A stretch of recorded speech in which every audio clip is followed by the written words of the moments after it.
Upgrade your laundry routine with a durable and reliable Maytag laundry pair at Lowe's. Like the new Maytag washer and dryer with performance-enhanced stain-fighting power. Designed to cut through serious dirt and grime.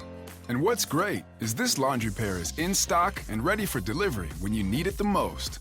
Don't miss out. Shop Maytag in-store or online today at Lowe's.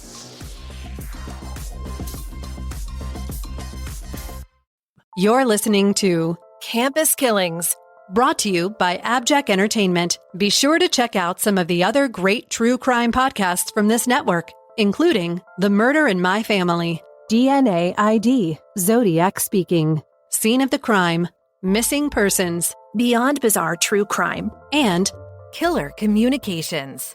All of these podcasts are available for you to binge on right now, wherever you listen to podcasts. Subscribe where you're listening to this podcast so you don't miss an episode.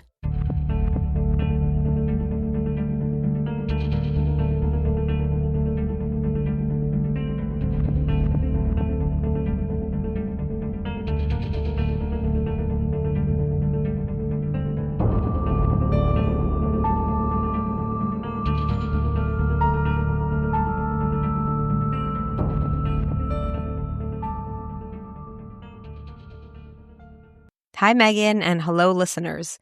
Today's case was requested by DM, so a big thank you to D for reaching out to us. We do want to give a trigger warning for this episode since it involves a mass shooting, so extra listener discretion advised. D also asked specifically if we could discuss today's perpetrator to give some insight into why he committed such a horrific act at Michigan State University.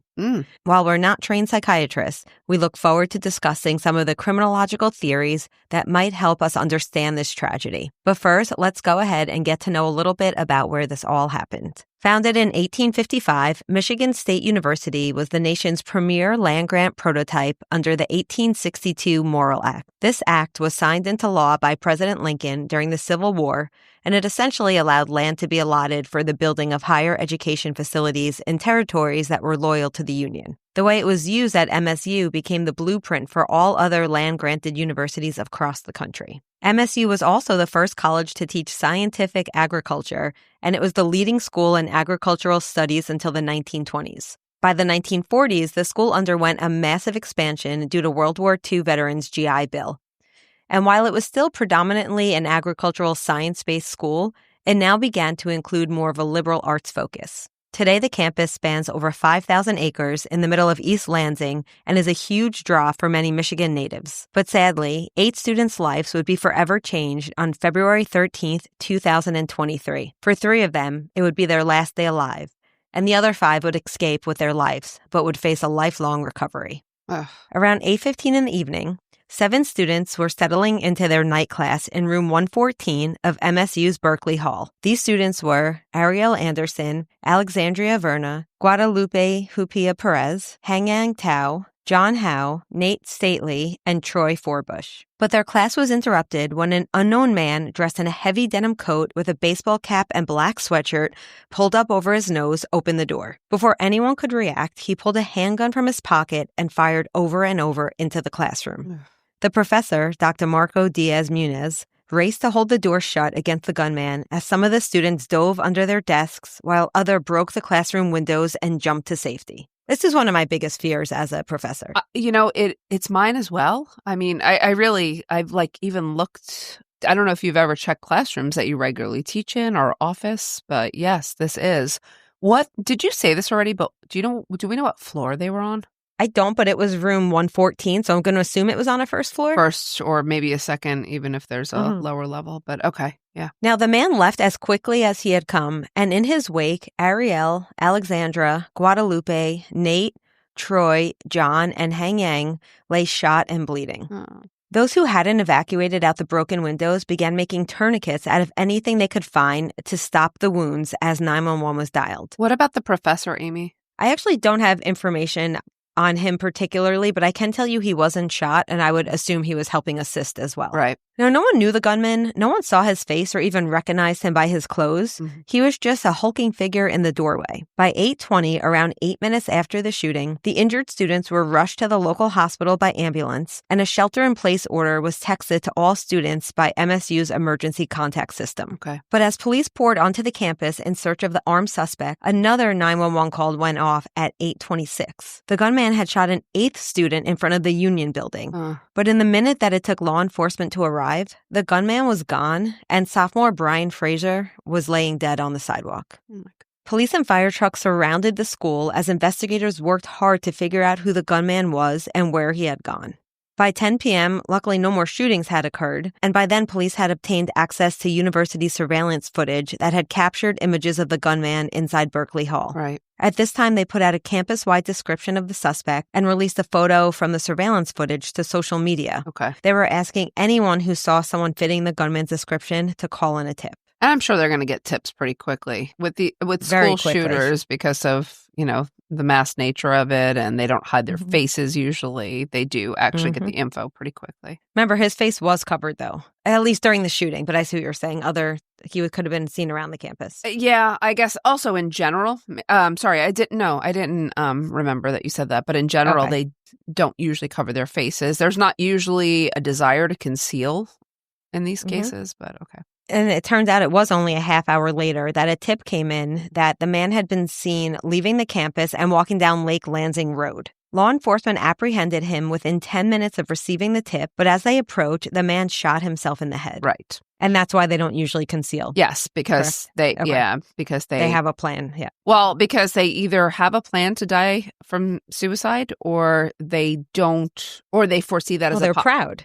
Yeah, or they foresee that as a possible outcome that they're going to die. So death is kind of like an imminent thought. Is it not also because some of them are proud of what they're doing? I'm sorry. And they want to be seen? Absolutely. The infamy of it. Okay.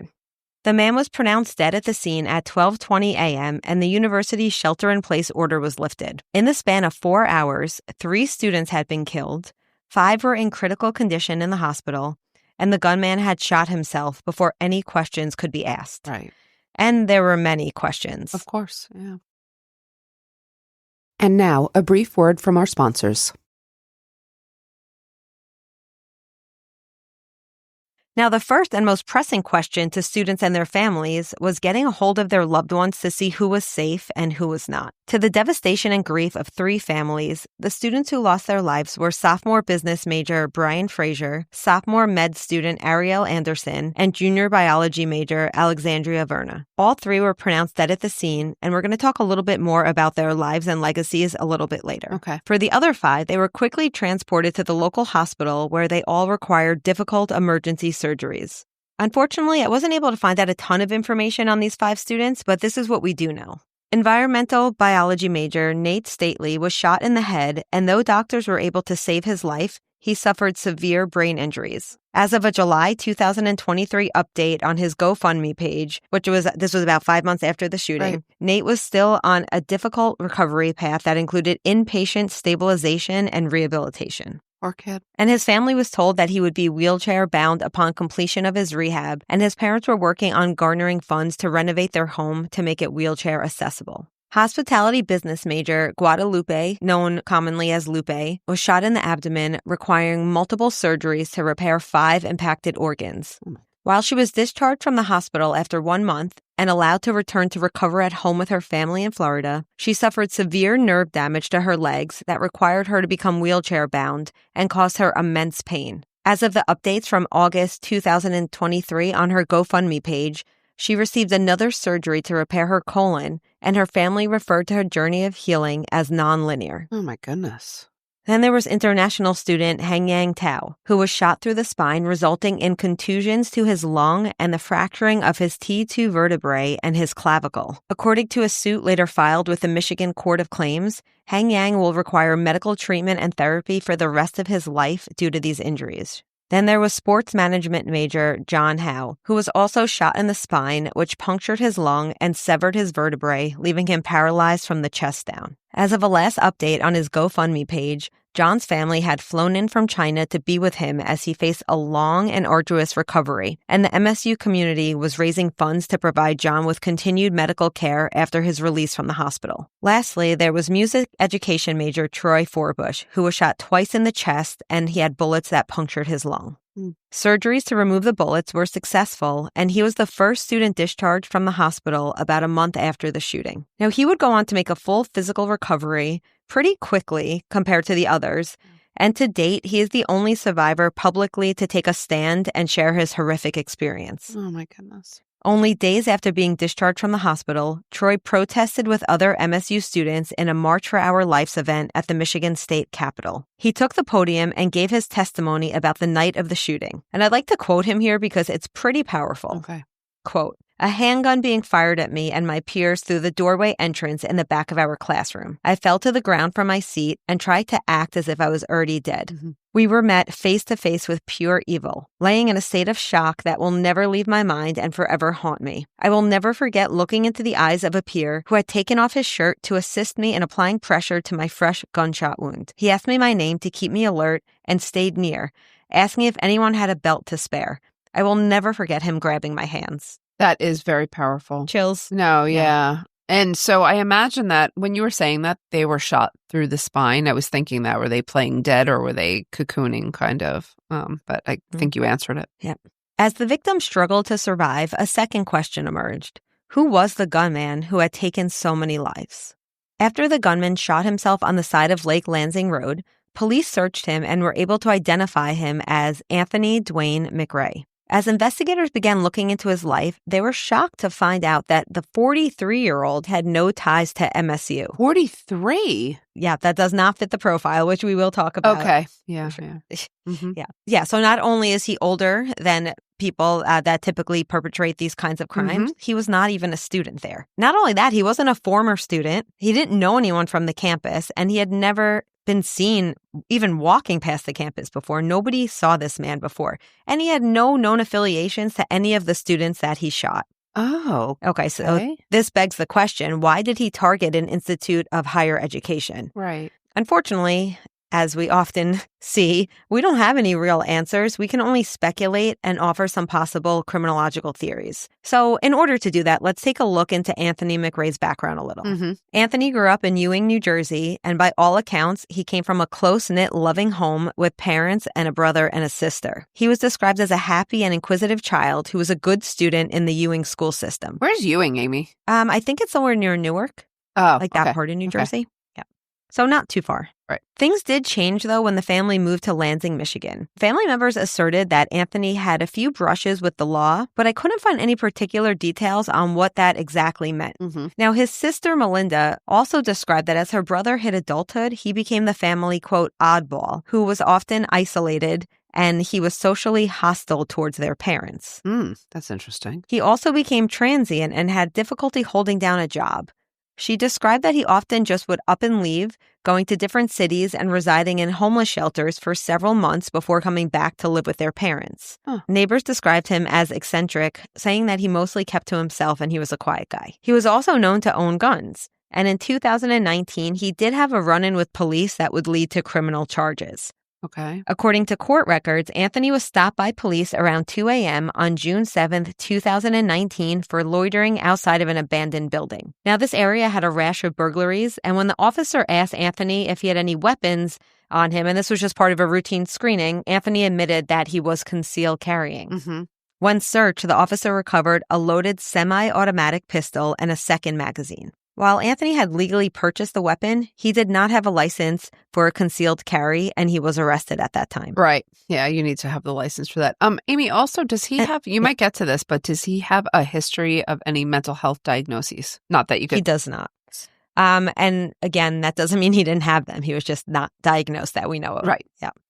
I think we could see from that description that there was a decline in mental health going on, but we'll get to that. Okay. I also just wanted to mention that concealed carrying without a license is a felony in Michigan, and it is punishable by up to 5 years in prison with a $2,500 fine. So we're talking about a serious offense. Right. Court records show that Anthony's lawyer contested the stop on the ground that the officer had lacked probable cause to search Anthony that night.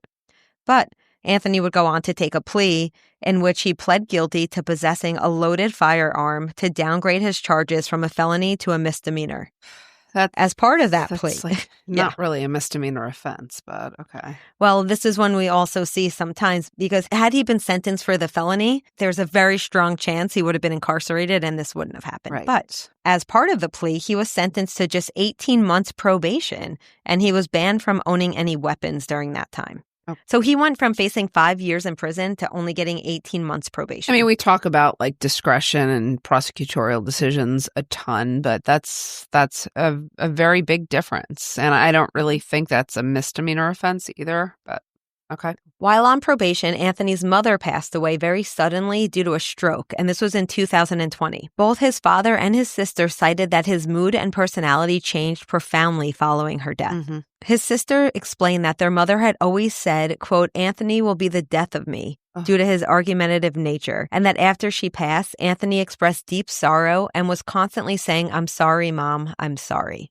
So he probably felt some guilt or ownership over what had happened. Mm-hmm. He also became even more isolated at this time. He stopped going to work at his job at a warehouse, which was not far from his parents' home, and he stayed in his room playing video games and didn't leave unless he was eating or using the bathroom. So he was living at his parents' home at this time, is basically what you're saying. Correct. Okay. Yes. And so not only did he not really, so he wasn't working, he didn't really leave his room. His father said that he stopped grooming to the point that his teeth fell out. And his hair was so long that his father described him as a, quote, wolf man. Oh, I mean, okay. All right. We see there's a very clear decline here. Yeah. He refused to speak to his family for long periods of time. And his father described him as bitter and having a, quote, evil, angry that got worse over time. Mm. Now, his father did try to get him help, which, of course, people are probably questioning as you're noticing a decline in a loved one. Right. You should try to get them help. But Anthony was an adult, and anytime therapy or seeing a doctor came up, Anthony would just go in his room, retreat, and not come out for days. I mean, long hair is one thing, but teeth falling out, that is really alarming. And not going to work, not, isolating, there's just a clear break. Yeah. Once his probation was lifted in 2021, Anthony went out and bought another gun, and though his father demanded that Anthony get rid of it after neighbors complained because he was shooting it off in the backyard, Anthony hid it in his room and told his father he sold it. Okay. And this is the gun that Anthony would use to murder 3 innocent students and cause lifelong debilitation to 5 others. And that would be only 2 years later. Mm-hmm. Okay, so there's still the question, why did he target MSU? How far did he live from the campus, Amy? That's a good question. From what I understand, it was about 4 miles. His home was about 4 miles northwest of the campus. So not close enough to be wandering, taking a local stroll, but not incredibly far either. But, sorry, when we're asking the why, right, it's not walking distance. However, I want to inflict, if he's angry and wants to inflict damage on a lot of people, you have just a congregation of a lot of people, and maybe he knows a campus is one of those places. So yeah, I mean, and I will tell you that investigators did find a 2-page handwritten note that was in Anthony's back pocket when he was discovered. Oh. So we can get a little information from this. Okay. Now, the note stated the following, quote, why? I've been hurt. Hi, my name is Anthony McRae. There's a group of 20 of us, and I am the leader. I will be shooting up MSU, and some other groups will be going to Colorado Springs to shoot up 2 places. Mm-hmm. Now, these exact places were redacted by the police. Mm-hmm. Okay. Continuing on, another team of my group will be going to New Jersey to shoot up Ewing High School and Ewing Middle School. They hurt me. Another team in my group will finish off the city of Lansing. So the note goes on to list several places around the city, including the warehouse that Anthony worked for. Mm-hmm. Now, these claims, of course, were investigated, but police found no larger group that Anthony was leading or involved with. You probably could have guessed that. It was also determined that there were no threats to the Ewing schools or any of the locations in Lansing that were on the list. It was clear that he had acted alone, and at least from what I could find, there was no evidence of him having been part of any online community or talking to anyone else about his plans. Right. Remember, I said there were 2 pages. That was the first page. Okay. On the second page of the crumpled letter, there was a list where Anthony had written out the following. I am tired of being rejected. Outcast, loner. People hate me. Mm-hmm. They made me who I am today, a killer. No one notices me. Everywhere I go, people treat me different. I don't want to be an African American. I'm a person. Why do they hate me? 10 years since I had sex. They hate me. Why? Okay. We're definitely So, getting some insights here, if not why he chose specifically the campus, insights to motives here. Yeah.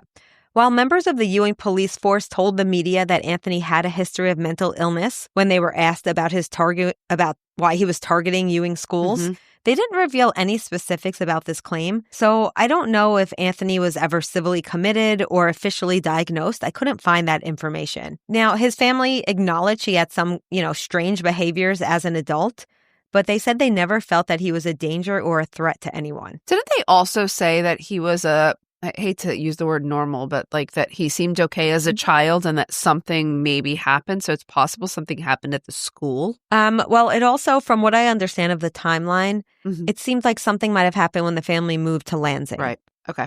And then it seems like that was the start of the decline. And then once his mother passed away, it seems like that pushed him further into the decline. But yeah, there was certainly a decline before his mother's death. Because remember, she said he was always a problem, meaning he was always like argumentative with her. So now, I'm just curious, what criminological theories can explain Anthony's descent from inquisitive, happy child to mass murderer? Now, we talked a little bit about mental health. I do find it interesting that he was so old because, again, being in your 40s and this being his first known violent crime is, and again, first known. That doesn't mean he wasn't committing crimes, but that's certainly an anomaly.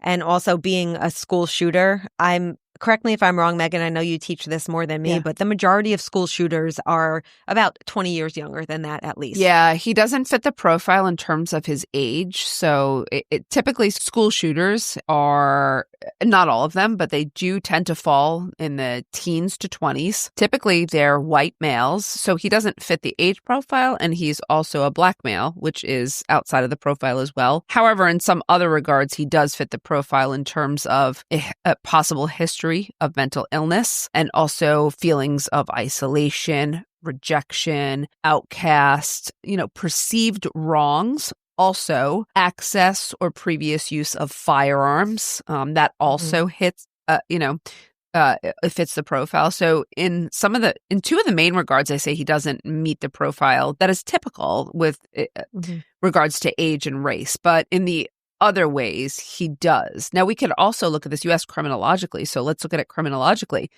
I'm sure he presents with a history of mental illness, even if it was untreated. But also, we're talking about, hits a lot of criminological theories, Amy, social bond, which is key in, I would say, life course theory. So when we talk about life course theory, there are, as people progress through their life, there's social bonds that usually root people to society and prevent them or kind of move them away from crime, right? So as you become more bonded to society, you're not committing crimes anymore. However, on the flip side, when you have significant loss of social bonds, and it sounds to me like his mother's death might have been the precipitating bond that broke, that might have triggered this type of event. But also, if you think about it, then that's strain theory, right? And also when you talk about bonds, marriage and career seem to be the ones that take people from a trajectory of crime to, pro-social behavior. And he did have a job at one point, but he stopped going to work. He mentioned that he hadn't, had sex in 10 years. Whether or not that's true, we also know he didn't have any relationships outside the home because he spent his time alone. Right. But also, so you just you're just pointing out exactly the bonds that are not there. And I think the strain that came with his mother's death, this precipitated this awful, awful crime. So sad. Yeah, and you touch on it. I think we can't ignore the fact that he very likely had a mental illness. Yeah. Some mental illnesses don't show up until someone's later adolescence, early adulthood. So the fact that he was a happy, quote, normal child kind of tracks with some mental illnesses. Yeah. It's possible when the family moved to Michigan, it uprooted him at a time where he was the most sensitive because biologically something was going on with him anyway. And then environmentally, his life was, there was that transition. So it was almost like the perfect storm, perhaps. Yeah. This is just such a sad tragedy. It really is all around for everyone. What was the aftermath of this awful event? That's a good question because, there's really no way to truly understand why Anthony McRae targeted these innocent students. But I can tell you that there were a lot of changes afterwards. We'll return after a brief word from our sponsors. Now, the killings ignited several student protests, especially since the Oxford High School in Michigan had experienced an unrelated mass shooting only 15 months prior. Ugh. In fact, several freshmen at MSU had survived the Oxford High School shooting, only to be re-traumatized by the same scenario happening again at their college. Yeah. On the night of MSU's lockdown, while McRae was still at large, one of these students texted her family the following message, quote, "Tonight I am sitting under my desk at Michigan State University, once again texting everyone I love you. When will this end?" On February 15th, 2023, only days after the shooting, MSU students organized a sit-in protest on the state's capitol's front step where they all sat cross-legged with heads down in the position that was taught to them in the active shooting preparedness trainings that they'd been doing since grammar school. On February 17th, students returned for a full-fledged rally on the Capitol steps in which they called for an end to gun violence. And a month later, after his release from the hospital, survivor Troy Forbush marched with MSU and Oxford High School students to the state Capitol building and gave his first-hand testimony in front of legislators in an effort to force gun change laws. And changes were enacted following these protests and following his testimony. Right. In April of 2023, the state of Michigan passed laws to expand legislation on universal background checks and became the 21st state to enact the Extreme Risk Protection Order, also known as ERPO. And this would allow law enforcement to temporarily remove firearms from an individual who is deemed to be a danger to themselves or others. Mm-hmm. The university also made some security changes in the aftermath, and this would include new locks being added to all doors with keycard access requirements to most buildings between the hours of 7 p.m. and 7:30 a.m. A security operations center was also built, allowing security staff to view all 1,900 surveillance cameras over the university property 24/7. Wow. As well as providing students with necessary support in the immediate days following the shooting, all classes and campus activities were suspended after the shootings. Berkeley Hall was closed for the remainder of the semester, and classes were moved to alternate spaces. Right. Sounds like they acted pretty quickly to do things. They did even more. I mean, there were counseling stations that were set up around campus that would help the students with their trauma. Good. There were also makeshift memorials left around school for the victims. The following year, classes were canceled on the anniversary of the shooting to reflect and memorialize the 3 fallen students. Oh. The school also reached settlements with the victims' families in December of 2023, as well as provided large donations to the GoFundMe campaigns for the 5 surviving students who were struggling with recovery. Posthumous degrees were granted to all 3 victims, and as of the airing of this podcast, the university is in the construction phase of building a permanent memorial in the memory of the students. Mm-hmm. And I'd like us to end out today by focusing on the victims, Ariel, Alexandria, and Brian. This can serve as a reminder of just how much Anthony McRae robbed the world of that day when he took their lives. Ariel Anderson was a junior-year med student whose goal was to become a surgeon. Born with a caring spirit, her family remembers her making sandwiches for her classmates at only 10 years old because she noticed that some students didn't have lunches, and she wanted to make sure that nobody was hungry. When Ariel was 11, one of her family members was born with special needs, and she told her mom that she wanted to become a doctor so that she could take care of her baby cousin. Wow. And she was determined to get there. As she went through high school and early college, Ariel took summer classes, night courses, and overload semesters with the goal of graduating early so that she could get into med school faster. Even though she had a junior status at the time of her murder, Ariel was only 19 years old and academically 2 years ahead of her peers. Her family is currently working on creating a foundation in her name that would provide scholarships to students pursuing degrees in medicine, but nothing has yet been finalized as of the airing of this episode. Alexandria, or Alex as her friends and family called her, was a junior double major in biology and forensics. She'd been a star basketball player at her high school in Clawson, Michigan, whose dedication to her teammates and her church community left a lasting impression even after she left for college. Once at MSU, Alex was an amazing student, At the time of her murder, she had a 4.0 GPA, Wow. and her parents had recently helped her lease a car so that she could look into off-campus housing. Her high school honored her memory by naming their basketball auditorium after her so that future generations of female basketball players would know her name. Her parents have also created the Alex Werner Foundation, which provides an annual scholarship of $25,000 to a Clawson High School graduate who emulates Alex's qualities. Lastly, Brian was a sophomore year business major and the president of the Phi Delta Theta fraternity. He'd been an athlete in high school who played several sports, and he spent his summers working as a lifeguard. Called a dear friend by his fraternity brothers, he had attended a leadership institute to better take on the responsibilities of being fraternity president only a few months before his murder. Phi Delta Theta worked with Brian's parents to create the Brian Fraser Presidential Memorial Scholarship, which is annually awarded to presidents of the Phi Delta Theta who emulate Brian's qualities. We will never know what impact Ariel, Alex, and Brian would have had on the world. Their deaths were senseless, and the 5 surviving students have had to endure years of grueling physical recovery and an unseen mental load. Yeah. None of them will ever be the same, and unfortunately, no amount of theorizing Anthony McRae's potential motives will ever give the families their children back. We can only hope the changes the students at MSU protested for will make Michigan a safer state. This is a tough one. Yeah. As a parent, as a teacher, yeah. as a citizen, I think so. Yeah.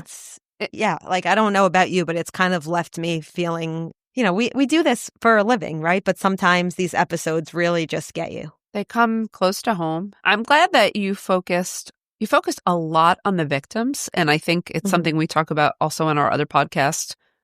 Like the name of the shooters or the killers seem to become memorialized, right, and known to everyone. But I think it's great that you focus so much on the victims here and their legacies, what their families have done, and the impact. And that's the real tragedy of it all, that they would have been, as you tell it, they could have been these incredible humans. And it is sad. So yeah, this one is closer to home, but I am very glad that you focused on them a lot. Yes, I hope some of you will check out some of those memorials that I mentioned. And thank you all for listening today. And we hope you will join us on the next episode of Campus Killings.